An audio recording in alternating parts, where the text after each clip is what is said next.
ದರ ಏರಿಕೆ ಖಂಡಿಸಿ ರಾಜ್ಯಾದ್ಯಂತ ಹೋರಾಟಕ್ಕೆ ಬಿಜೆಪಿ ಪ್ಲಾನ್. ಇವತ್ತು ರಾಜ್ಯಾಧ್ಯಕ್ಷ ಬಿವೈ ವಿಜಯೇಂದ್ರ ನೇತೃತ್ವದಲ್ಲಿ ಸಭೆ. ಯಾವ ರೀತಿ ಹೋರಾಟ ಮಾಡಬೇಕಂತ ರೂಪರೇಷೆ ತಯಾರು.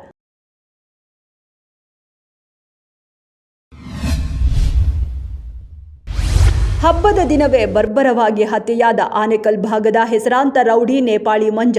ಕಳೆದ ರಾತ್ರಿ ಸುಮಾರು 10:45ಕ್ಕೆ ಬರ್ಬರವಾಗಿ ಹತ್ಯೆ ಮಾಡಲಾಗಿದೆ. ಹಂತಕರು ಪ್ರಾಯಶಃ ಮಂಜನಿಗೆ ಪರಿಚಿತರು ಅಂತ ಹೇಳಲಾಗ್ತಿದೆ. ಒಂದೇ ಮಂಟಪದಲ್ಲಿ ಇಬ್ಬರು ಪ್ರೇಮಿಗಳನ್ನ ವ್ಯಕ್ತಿಯೊಬ್ಬ ಮದುವೆಯಾದ ಘಟನೆ. ಸೂರ್ಯದೇವ್, ಲಾಲ್ದೇವಿ ಮತ್ತು ಝಲ್ಕರಿ ದೇವಿ ಎಂಬ ಇಬ್ಬರು ಮಹಿಳೆಯರನ್ನ ಪ್ರೀತಿಸುತ್ತಿರುವುದಾಗಿ ಹೇಳಿಕೊಂಡಿದ್ದ. ಎರಡೂ ವಧುಗಳ ಹೆಸರನ್ನು ಒಂದೇ ಮದುವೆಯ ಆಮಂತ್ರಣ ಪತ್ರಿಕೆಯಲ್ಲಿ ಮುದ್ರಿಸಿ ಅದ್ಧೂರಿ ಸಮಾರಂಭದಲ್ಲಿ ಮದುವೆಯಾದ. ಮೂವರು ತಮ್ಮ ಕುಟುಂಬಗಳು, ಸಂಬಂಧಿಕರು ಮತ್ತು ಗ್ರಾಮಸ್ಥರ ಸಮ್ಮುಖದಲ್ಲಿ ವಿವಾಹ. ದೇಶದ ವಿವಿಧ ನಗರಗಳಲ್ಲಿ ನಿನ್ನೆ ಚಂದ್ರನ ದರ್ಶನವಾಗಿರೋದ್ರಿಂದ ಈದ್ ಉಲ್ ಫಿತರ್ನ ಇಂದು ಆಚರಿಸಲಾಗ್ತಿದೆ.